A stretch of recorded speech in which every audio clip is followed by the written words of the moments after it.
Segunda-feira da 21ª semana do Tempo Comum. Eu sou o Padre Pedro Paulo e começamos mais um programa, A Bíblia no Mundo de Hoje. Bem, no domingo, ontem, ouvimos esse evangelho tão conhecido, sobretudo recitado no dia de São Pedro, visto que trata-se da nomeação de São Pedro como o primeiro pontífice e, ao mesmo tempo, como uma referência permanente. Todos os que vieram depois dele sentaram-se e governaram a igreja sobre o trono de Pedro, sobre a tradição petrina. Dizíamos na sexta-feira que a pergunta de Jesus envolve a questão do Filho do Homem. Em outras palavras, qual é a visão escatológica final da salvação que produz um olhar sobre Jesus, sobre a sua ação, sobre a sua identidade. E dizíamos também que a primeira resposta anônima generalizada é: ele é um dos profetas. A antiga tradição profética voltou. E nós sabemos que Jesus de Nazaré tem, na sua ação, no seu ímpeto, na sua coragem, na sua determinação, no seu olhar para o futuro, algo que o identifica com a antiquíssima tradição profética. Jesus parece, e assim os seus contemporâneos afirmam, parece-se com um dos antigos homens de Deus que receberam a palavra de Deus nos lábios e a proclamam, mesmo quando esta palavra incomode as autoridades. No passado era o rei e a sua corte. E não por acaso, os profetas serão, na maioria dos casos, mortos ou exilados exatamente por serem profetas, por trazerem uma palavra à tona que desestabiliza a vontade humana, mesmo aquela sob a égide religiosa. Segundo alguns autores proféticos do Antigo Testamento, nós sabemos que o rei chegou a equiparar na sua corte um grupo e equipar a sua corte de um grupo de profetas da corte. E acontecerá isso com o pobre do Natã. O profeta Natã, depois de ouvir o desejo de Davi de construir o templo, lhe responde: faça o que diz teu coração. E Deus, além de corrigi-lo, o reenvia para desmontar a expectativa de Davi de ser o arquiteto do templo de Jerusalém, deixando essa tarefa para seu filho Salomão.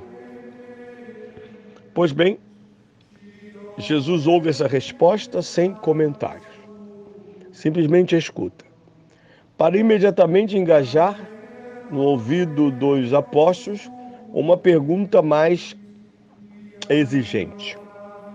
Uma pergunta que não repassa a notícia dos outros, que não é simples reprodução daquilo que os outros dizem sobre Jesus.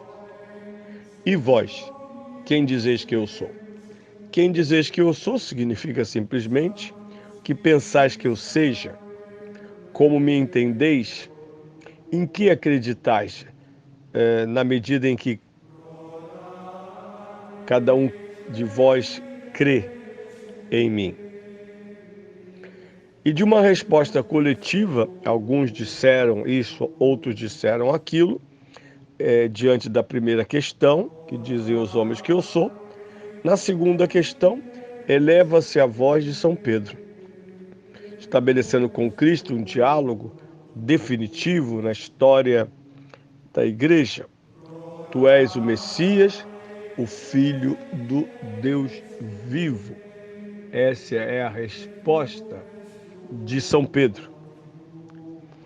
Tu és o Messias, o Filho do Deus vivo. Aqui, nessa resposta, se encontra a síntese de todo o messianismo. Porque, de um lado, não se trata do filho de Davi, muito menos do filho do homem, mas fala-se em filho do Deus vivo. Nós sabemos que essa expressão indica a divindade de Cristo. É equivalente nas cartas de São Paulo à expressão monogenes, o unigênito de Deus. O Deus vivo é a expressão do Êxodo, no início da fé monoteísta. Trata-se não de um ídolo, mas de um Deus vivo, único e verdadeiro. Portanto, Jesus é associado imediatamente com esse título ao Deus de Abraão, de Isaque e de Jacó. Assim, São Pedro dirá nos Atos dos Apóstolos, em seus primeiros discursos: o Deus de Abraão, de Isaque e de Jacó ressuscitou seu servo, Jesus Cristo. E tudo isso vai se desenvolvendo naquilo que é o ponto de partida. Trata-se da manifestação da Santíssima Trindade através da identidade e da ação do Filho. Mais adiante ele dirá aos seus discípulos: ninguém vai ao Pai senão por mim. Quem me vê, vê o Pai. O Filho do Deus vivo é o ungido. Deus não enviou um profeta para salvar Israel, mas seu próprio Filho.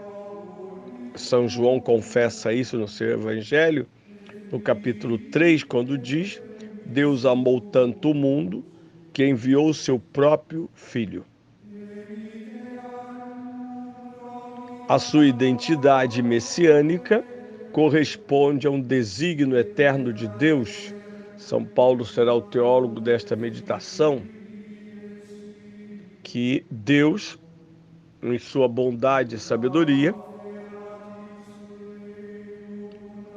envia-nos o seu próprio Filho como regente da salvação.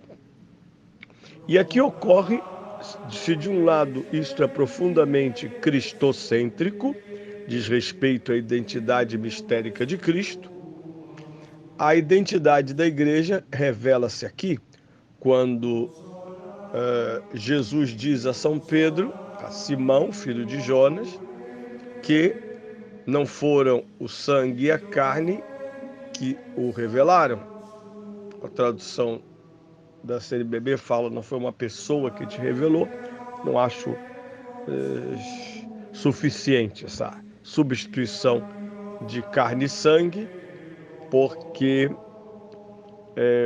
ou um ser humano, porque retoricamente carne e sangue tem mais poder do que a sua substituição por pessoa ou homem. Trata-se da afirmação que o conhecimento que São Pedro, isto é, a igreja tem de Cristo, é revelação divina e não teologia. São Pedro não reflete algo que sabe sobre Jesus. São Pedro proclama quem é ele através da revelação. E assim não é mais Simão, o filho de Jonas, mas é Pedro. E esta nomeação, essa investidura de São Pedro é solene. Aquele ser humano dotado da revelação é capaz de ser, em nome de Cristo, lugar-tenente da salvação comunicada, ou na linguagem da teologia, sacramento, do Pai, como o Cristo o é. Como Cristo o é. Por fim, ele diz aos discípulos que não dissessem nada a ninguém, porque a revelação tanto do Filho quanto da Igreja só seria plenamente viável através da Páscoa de ressurreição e do envio do Espírito Santo